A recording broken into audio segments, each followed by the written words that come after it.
Reunion rise में सभी लोगों का स्वागत है। आप लोग पिछले कुछ दिनों से देख रहे हैं कि जातिगत जनगणना पर जो है मुद्दा जो है चल रहा है, और आप देख रहे हैं कि एनडीए जो गठबंधन है उसमें शामिल जो जेडीयू के नेता नीतीश कुमार जी हैं, उन्होंने जो है जातिगत जनगणना का समर्थन किया। उन्होंने कहा कि हमने प्रधानमंत्री को लेटर भी लिख दिया। इसी तरह देख रहे हैं कि अभी जो है हाल ही में जो केंद्रीय सरकार में मंत्रिमंडल का विस्तार हुआ था, तो अपना दल की नेता अनुप्रिया पटेल जी, उन्होंने भी इसका समर्थन कर दिया। और विपक्षी पार्टियां भी जो है आरजेडी, आप देख रहे हैं कि वो भी समर्थन कर रही है जातिगत जनगणना का।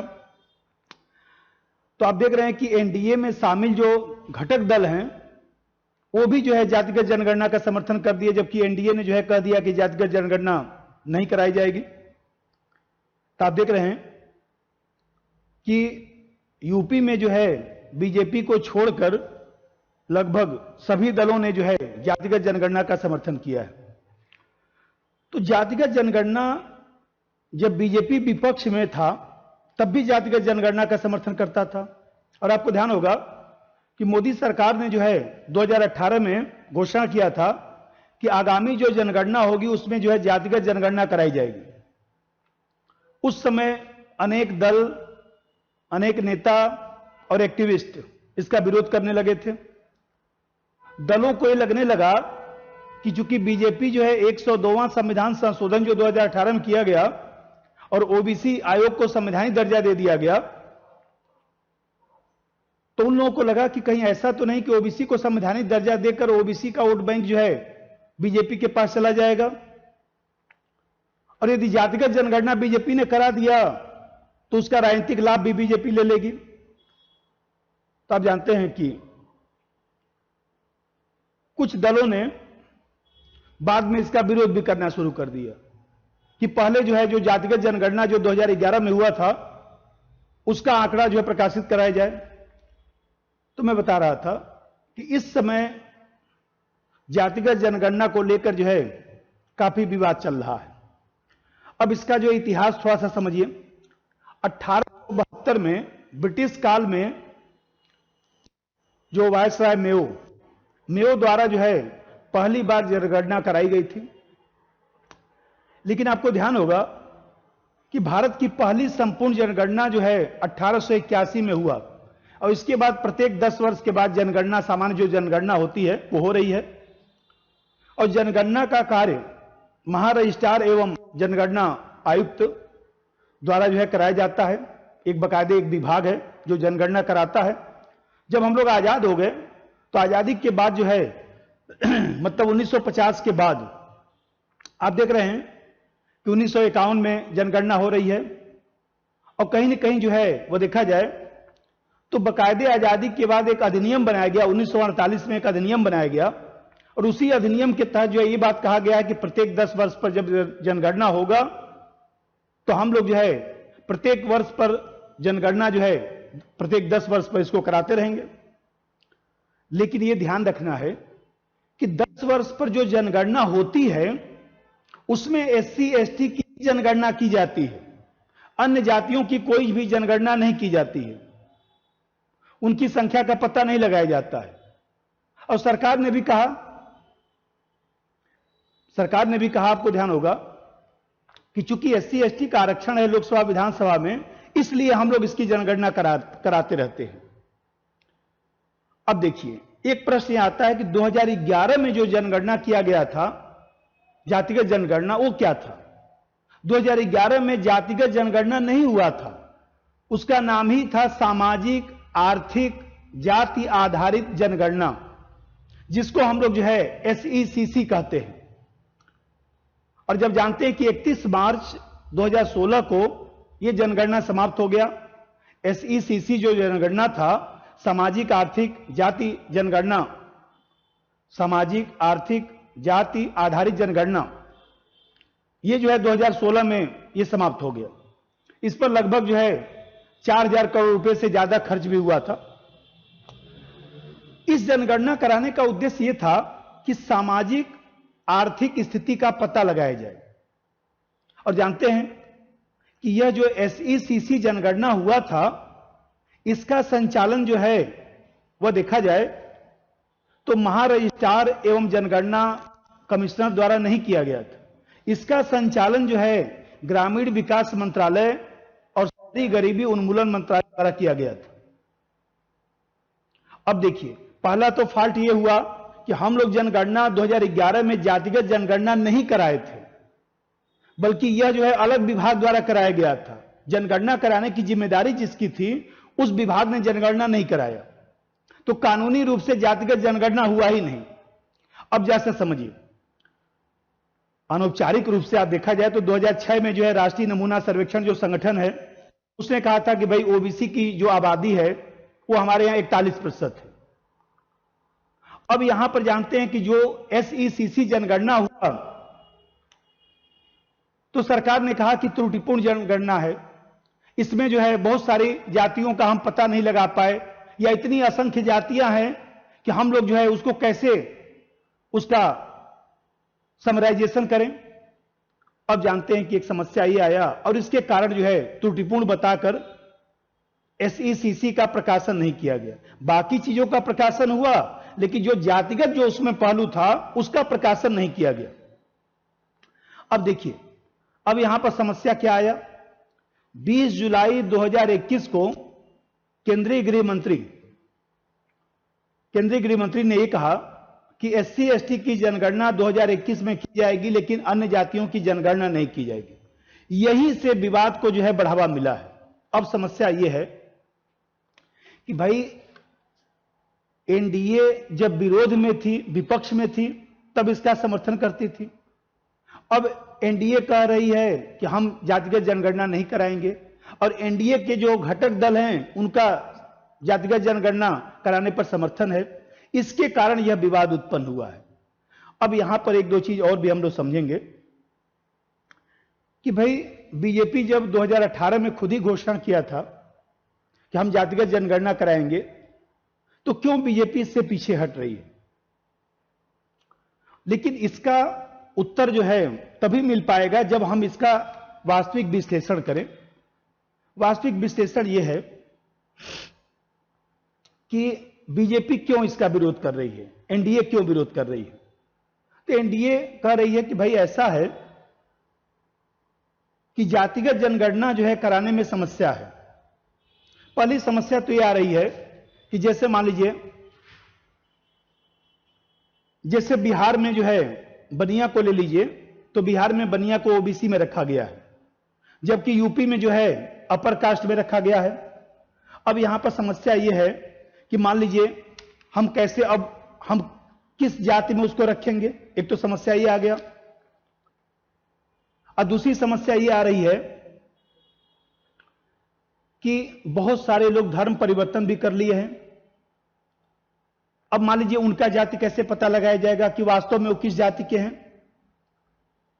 एक ही जाति, अभी मैं बताया कि एक ही जाति एक प्रदेश में ओबीसी में, तो दूसरे में जो है जनरल में। इसी तरह से साउथ में भी ले लीजिए तो बहुत सारी जातियां जो है ओबीसी में हैं, उन्हीं जातियों को दूसरे प्रदेशों में जो है एससी एसटी में रखा गया है।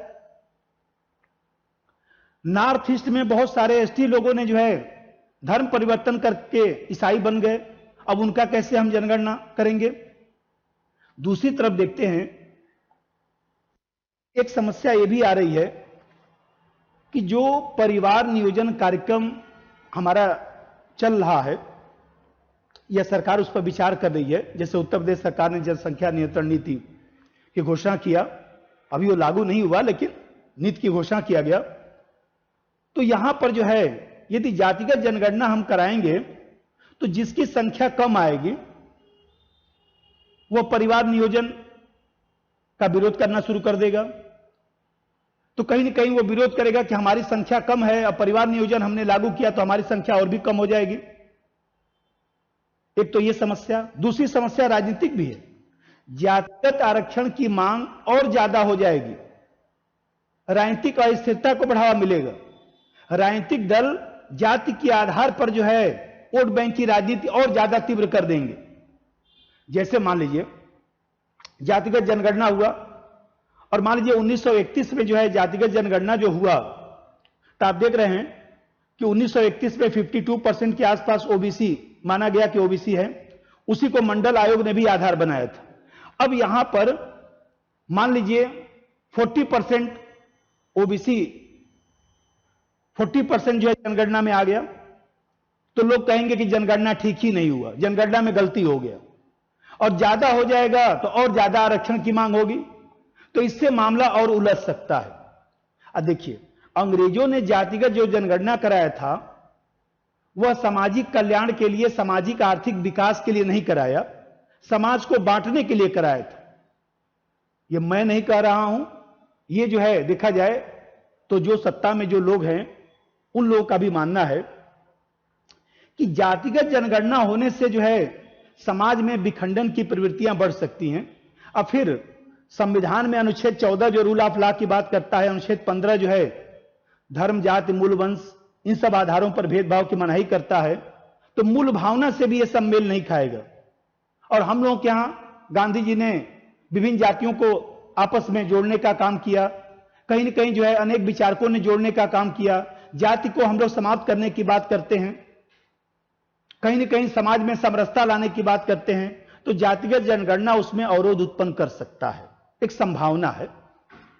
लेकिन दूसरी तरफ आप देखते हैं कि जो इसके समर्थक हैं, तो समर्थक ये मानते हैं कि भाई नौकरशाही है, या इसी प्रकार से जो है जो व्यवसाय है, मीडिया है, उन सब चीजों में जातिगत जो जनगणना हो जाएगी, तो जातिगत जनगणना होने के बाद जो है कम से कम कुछ नहीं होगा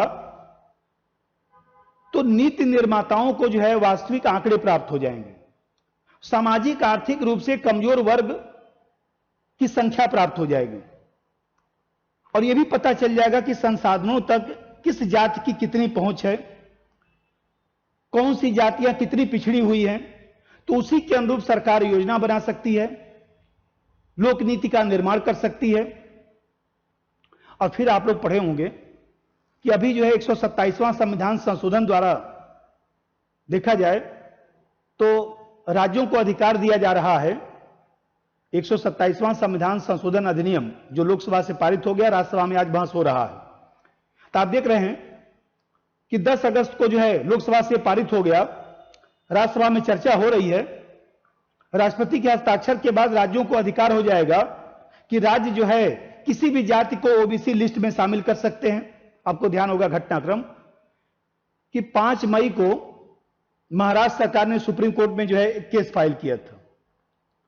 वहां पर जो मराठा आंदोलन चल रहा था उस बिहाफ पर एक केस फाइल किया था, और सुप्रीम कोर्ट ने कहा था कि भाई केंद्र सरकार को ही किसी जाति को ओबीसी में शामिल करने का अधिकार है, राज्य को नहीं। तो जब सुप्रीम कोर्ट ने यह बात कह दिया तो ऐसी स्थिति में जो है अब एक ही उपाय बचता था कि संविधान संशोधन करके ऐसा लिख दिया जाए, बाकायदे जो हम लोगों के अनुच्छेद बनाया गया उस अनुच्छेद में जो है इस तरह के पहलुओं को जो है अब जोड़ दिया जाए। तो आपको ध्यान होगा कि 342A में, 366 में जो क्लास नंबर 26 है उसमें ये सब चीजों को लिखा जाएगा। तो अब इससे संबंधित भी पहलू समझिए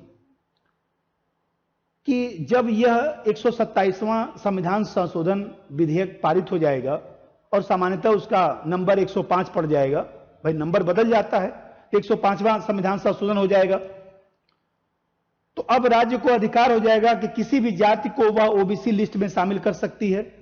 तो जातिगत जनगणना होगा तो राज्य भी तर्कसंगत तरीके से किसी जाति को ओबीसी में शामिल करेंगे और बाकायदे अपना आधार भी प्रस्तुत करेंगे।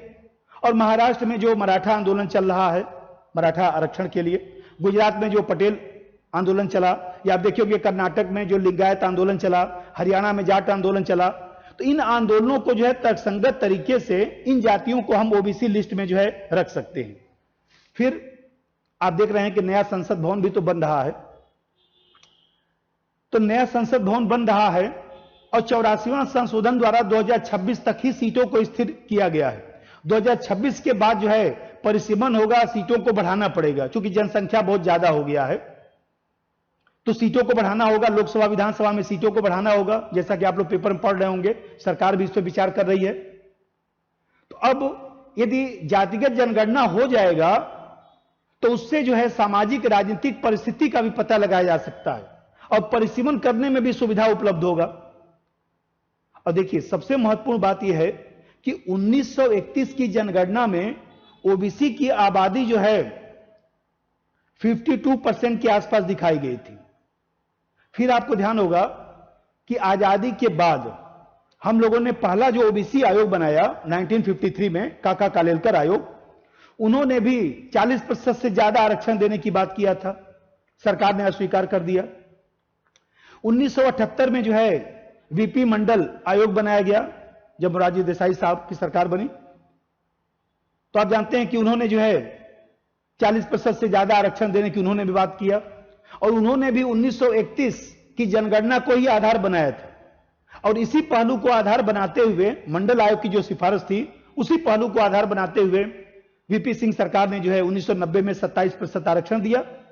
तो जातिगत जनगणना से एक तर्कसंगत आधार प्राप्त हो सकता है, वास्तविक स्थिति का पता चल सकता है। अब देखिए मंडल आयोग, वीपी मंडल साहब ने भी यह बात कहा था कि भविष्य में ओबीसी आरक्षण जो है वह देखा जाए तो जातिगत जनगणना के आधार पर ही होना चाहिए, क्योंकि हम लोग जो है, जो मान लीजिए एक अनुमान लगाते हैं कि इतना % ओबीसी होगा, तो अनुमान यह गलत भी तो हो सकता है, कम ज्यादा भी तो हो सकता है। और एक चीज और, जातिगत जनगणना से क्रीमी लेयर की वास्तविकता का भी पता चलेगा। आप जानते हैं कि 1993 में जब ओबीसी को जो है कानूनी आयोग का दर्जा दिया गया था, तो रामनंदन प्रसाद जी जो है पहले अध्यक्ष बने थे, और उन्हीं की अध्यक्षता में एक समिति बनाई गई थी। और आप जानते हैं कि उन्होंने जो है क्रीमी लेयर की अवधारणा दिया, और आप जानते हैं कि वर्तमान में 8 लाख क्रीमी लेयर रखा गया है कि जो इनकम टैक्स रिटर्न है 8 लाख से ज्यादा है तो आरक्षण का लाभ नहीं मिलेगा। तो जातिगत जनगणना से सामाजिक आर्थिक स्थिति का पता लगाकर कुछ जातियों को आरक्षण से बाहर भी किया जा सकता है,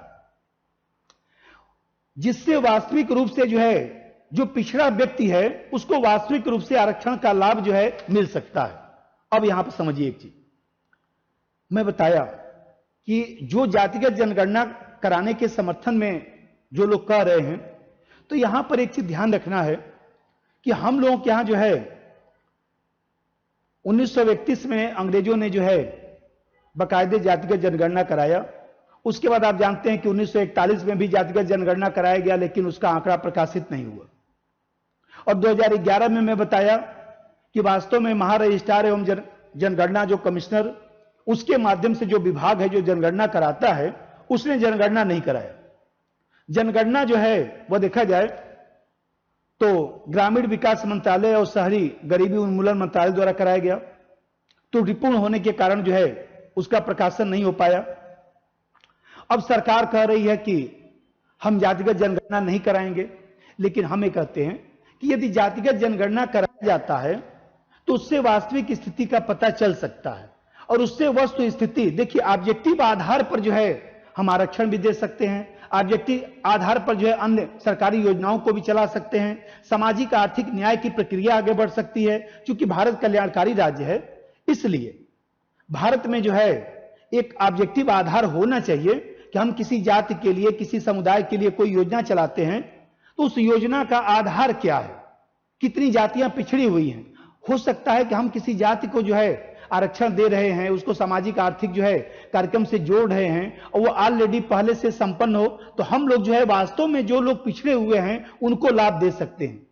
तो व्यवहार में जातिगत जनगणना से बहुत ज्यादा कोई नुकसान नहीं है, क्योंकि योजना और विकास के संदर्भ में जो है आंकड़े हमेशा लाभदायक होते हैं। इसीलिए आपको ध्यान होगा कि अरविंद पनगड़िया जो नीति आयोग जब बना था, तो उनकी अध्यक्षता में भी एक विशेषज्ञ समूह बनाया गया था, और कहा गया था कि 2011 में जो जातिगत जो जनगणना हो रही है, SECC जो हुआ था, उसका विश्लेषण किया जाएगा, और इसी के धरातल पर जो है भविष्य में योजनाएं बनेंगी। लेकिन आप जानते हैं कि तकनीकी और राजनीतिक कारणों से जो है इसका प्रकाशन नहीं हो पाया। अब यहां पर जो है सरकार को निर्णय लेना है कि जातिगत जनगणना कराई जाए कि नहीं कराई जाए। लेकिन हम लोगों के हिसाब से जातिगत जनगणना कराने में कोई बुराई नहीं है, वस्तु स्थिति का पता चल जाएगा, और वस्तु स्थिति के आधार पर जो है वह योजनाएं हमारे यहां चलाई जा सकती हैं। आज के लिए इतना ही रहने दीजिए। और फिर अगले वीडियो में जो है अन्य मुद्दों को लेकर हम हाजिर होंगे। धन्यवाद। सब्सक्राइब कीजिए हमारे चैनल को और बेल आइकॉन को दबाइए हमारी लेटेस्ट वीडियो सबसे पहले देखने के लिए।